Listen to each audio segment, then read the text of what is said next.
Mr. Speaker, I think the reputation of our country around the world is built on the fastest vaccine rollout in Europe, if not in all major economies.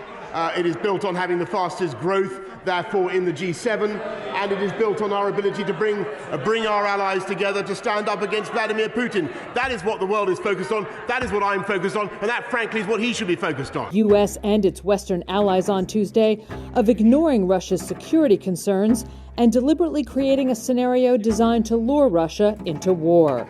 In his first direct public comments on the Ukraine crisis for nearly 6 weeks, a defiant Putin showed no signs of backing down from security demands that Western countries have called non-starters and possible excuses to launch an invasion.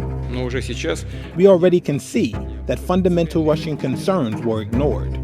Russia is demanding that NATO halt any further enlargement, bar Ukraine from ever joining the alliance, and pull back forces and weaponry from Eastern European countries. Putin said Washington is not primarily concerned with Ukraine's security, but with containing Russia. That is the problem. In this context, Ukraine is just a tool to reach this goal. It can be reached by various means, by drawing us into a military conflict and making their European allies impose against us those tough sanctions the U.S. talks about today. Russia has massed more than 100,000 troops on the Ukrainian border, and Western countries say they fear Putin may be planning to invade. Russia denies this, but has said it could take unspecified military action unless its security demands are met. Western countries have rushed to show solidarity with Ukraine. British Prime Minister Boris Johnson on Tuesday met with Ukrainian President Volodymyr Zelensky in Kyiv and accused Putin of holding a gun to Ukraine's head to demand changes to the security architecture in Europe. He also warned that any Russian invasion would lead to a military and humanitarian disaster. And there are 200,000 men and women under arms in Ukraine. They will put up a very, very fierce and bloody resistance. And I think that parents, mothers in Russia should reflect on that fact. And I hope very much that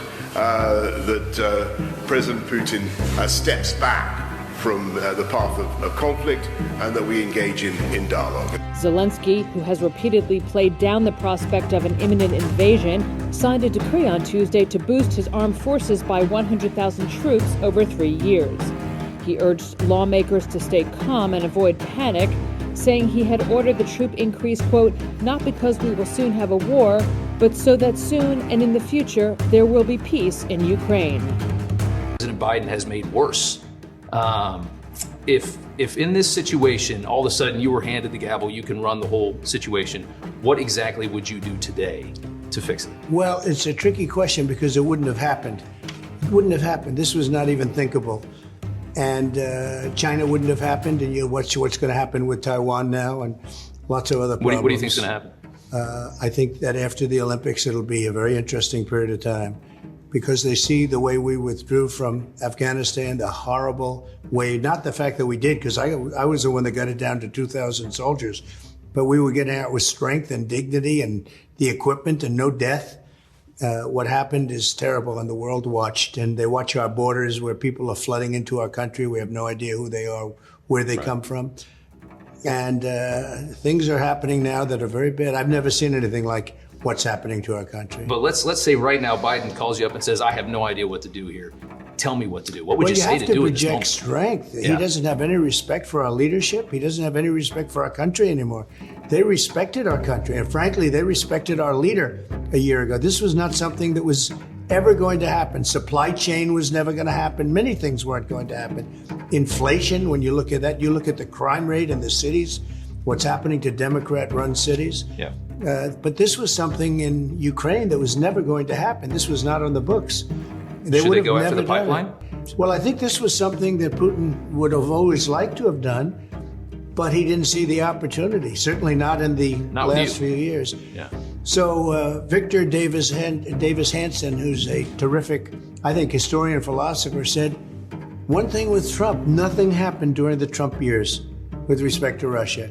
Much happened before, you know that, and much happened right now after, but nothing happened. Frankly, nothing happened with respect to any country. They didn't take advantage of us. We got back in the swim. We made better trade deals. We did a lot of good things, but nothing happened that was negative to the United States.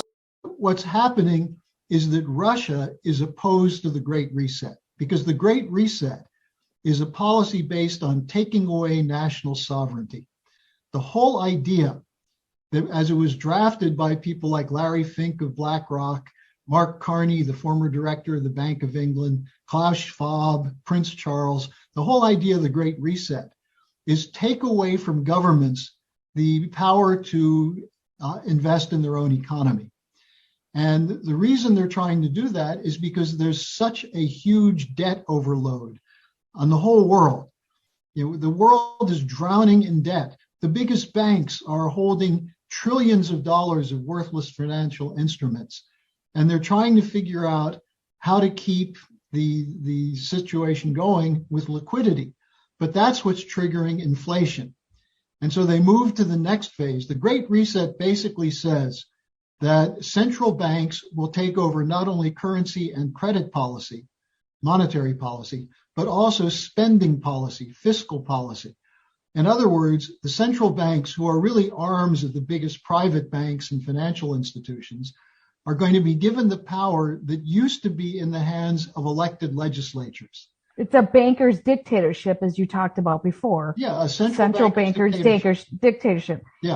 And Putin is like, hell no, this is not, we should all be, hell no, this is not what we want. So Putin's fighting it. And so it's just convenient to go after Putin, because they're going after China, they're going after Putin, they're going after all sorts of, but it's convenient is what you're saying. Well, it's not just convenient, it's essential for them, because you saw what happened at the COP26 conference in Glasgow. The Great Reset is directly connected with the Green New Deal. The idea that we're going to hollow out manufacturing, we're going to shut down energy efficiency, we're going to stop investing in advanced technologies, and we're going to turn the whole world basically into something that looks like sub-Saharan Africa. And they're going to do that so they can loot the populations. They can create credit, which will be on the national